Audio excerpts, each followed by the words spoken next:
So you should be here on the 10-1 intro. We should be on the 5th line now. You should have 4 above.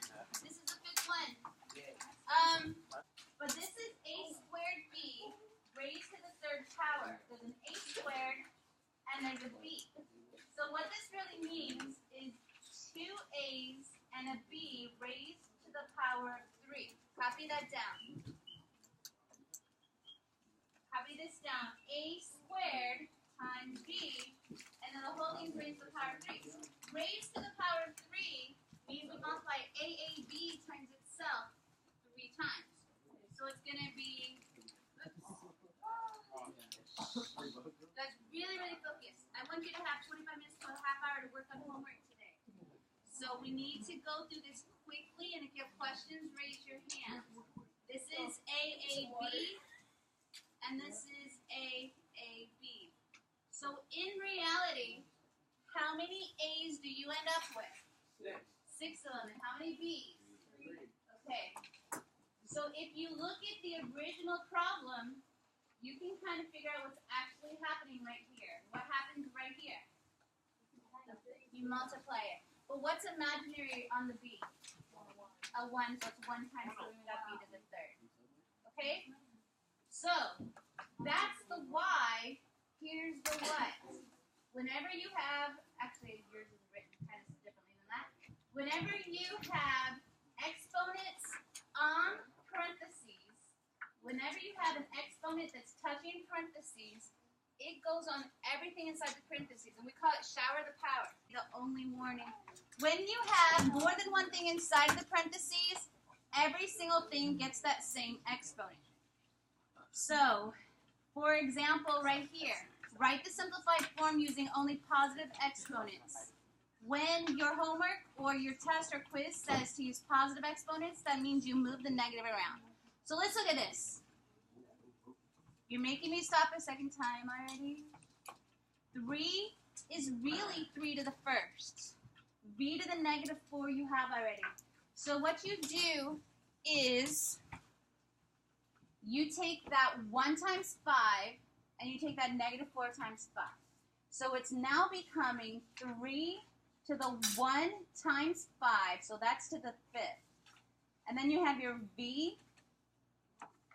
And then you multiply, because there's only one letter B, but there's 2 exponents on it. That's when you multiply, you get negative 20. Is it 3 to the 5th power? Yeah, but yeah, we're going to do both parts. Okay, so good. You are correct. We have 3 to the positive 5. Let's figure out what that is. Take your calculators. Use that exponent button that I showed you. 3 to the 5th. 243? All right, now. B, it can't stay where it is. It's got a negative 20. Where does it go? Under. On the bottom of the fraction. Good. B to the 20th. Okay, that's it. It's similar to yesterday, except you have more than one multiplication to do. We're going to get some fractions. I'm going to show you how to handle that, but let's get all of this in. 2 to the 1st and b to the 4th, all of that raised to the power of 4. So we have 1 times 4 and we have 4 times 4.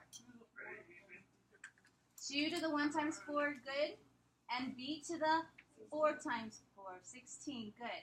Does anything here have to move? No. So let's just do, what's 2 to the 4th? 16. And b to the 16th stays as is. All right, this one is really 3 to the 1st, so it's 1 times 2 and it's 5 times 2. So what does that one come out to be? 3 to the what? Squared, n to the 10th. Good. You multiply. All right, so now 3 squared is 9, so we can just write it as 9n to the 10th. That's what we're doing. Number 7. Fractions don't change anything. They just mean you have to know how to deal with them. So this negative 1/2, what is it touching right here? It's not touching the 6. What's in between? It's touching parentheses. So the entire parentheses is to the negative 1/2. So the entire parentheses goes to the bottom of the fraction. Okay, that negative exponent applies to whatever it's touching, and it's touching the parentheses. So move the whole thing down. Inside the parentheses, you still have 25a to the 6th. So now what we have to do is simplify from there. And every single problem I do from now on, well, I should say 90% of the problems I do from now on is going to have more than one way of doing it. You can do different things first, but we should always end up with the same answer. So on top we have a 1. On the bottom we have 25 to the 1/2. And then 8 to the 6/1 times 1/2. Did you have a question? All right, so let's simplify that now. It's 1 over. Does anybody know what 25 to the 1/2 would be? Yeah. Oh, yeah. Yeah. Remember that root is square root. It's the square root of 25. Square root of 25 is 5. Now let's do the A. What does 6/1 times 1/2 become? 3. And that's your answer. Good. That was like a couple days ago. All right, number 9. 6 to the what? Second, good. N to the 4/3 times 2/1. So you just keep simplifying that. 6 squared becomes 36. N to the 4. Does anything cancel or reduce? Nope. So the top number is, and the bottom number is, and that's your answer. Nice. 4 times 2 makes 8. 3 times 1 makes 3. Number 11. This is 2 to the 1st. This is x to the 1/9. So we now get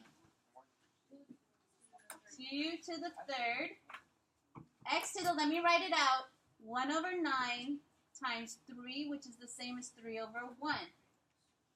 Some of you are going to cross-cancel that. Some of you are going to do it in your head first and then divide or reduce.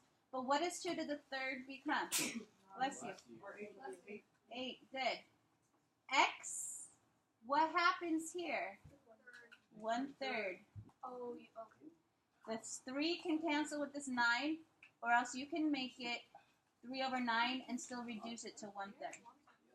If you ever were asked to, you could rewrite this as x times the 3rd, or 8 times the 3rd root of x. These are equivalent. 13 is, can you reach it? Treat each part separately. Do one thing at a time. Let's deal with this one right here. Is this adding them together or multiplying them? Multiplying, good. So it's going to be 2 to the -1.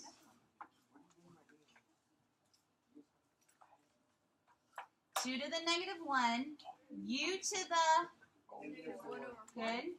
Yeah, we'll move it at the end because sometimes then you won't have to, sometimes you will. And V to the, good. Now, you could start moving these things around right now if you wanted to. Like I said, there's more than one order you can go in. I'm just going to happen to wait till the end. Times 2, that has nothing to multiply by. These are all just separate. What does U to the 0 become? 1. Yeah, so we can just eliminate that one. And V to the 0? So we don't even have to worry about those. What's the exponent on this one? You cancel out the U and the V? Anything to power 0, you can just call it a 1, yeah. This is the 1, right? Okay, so look here. 2 to the -1 and 2 to the 1. Add those together. What do you get? 0. 0. They cancel each other out. 2 to the 0. So 1. It's going to become 1. That's right. U to the -4. That doesn't have anything to combine with. V to the 4 has nothing to combine with. So now we're on our last step. Now I know these look like long problems, but it's just one step at a time. You have to simplify now. 2 to the 0 becomes a 1. What happens to U to the -4? Goes to the bottom. Good. That's U to the 4th. And what happens to the V to the 4th? Stays on top. Good. And that's what your answer would look like. What is that 0 touching? The parentheses. So every single thing inside the parentheses turns into a 1. Okay, the entire thing. So it's 1 times x to the -1. Well, That's right. We should write it with positive exponent. So the 1 goes on top, and the x to the negative 1 goes to the bottom. X to the positive 1, which is the same as just saying 1 over x. Okay, so what you do is look for parentheses and multiply the exponent times everything inside there first, and then look for which ones could be added together, and lastly, look for which ones would have to move. So let's do number 17 together. Number 17, tell me what looks like you should do it first. The parentheses with the 4, right? So this is really 2 to the first. So it's 1 times 4, it's 2 times 4, and it's negative 3 times 4. Alright, so let's write that out. 2 to the what? U to the 8. This is where you multiply, because there's only one U here with 2 exponents on it. And B to the negative 12. We'll deal with all that later. Let's keep going. Times U to the negative 1, nothing changes there. B to the negative 3, nothing changes there. We're going to add the matching, the exponents on matching bases. But let's do this first. 2 to the 4th. Anyone have that memorized? 16.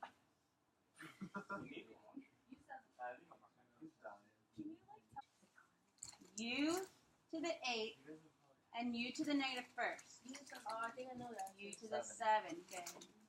V to the negative 12 and negative 3 is V to the negative 15. Good. You add the numbers together. Those are two negatives, so you keep the negative sign. This is a good answer. It's not the best answer because the direction said positive exponent.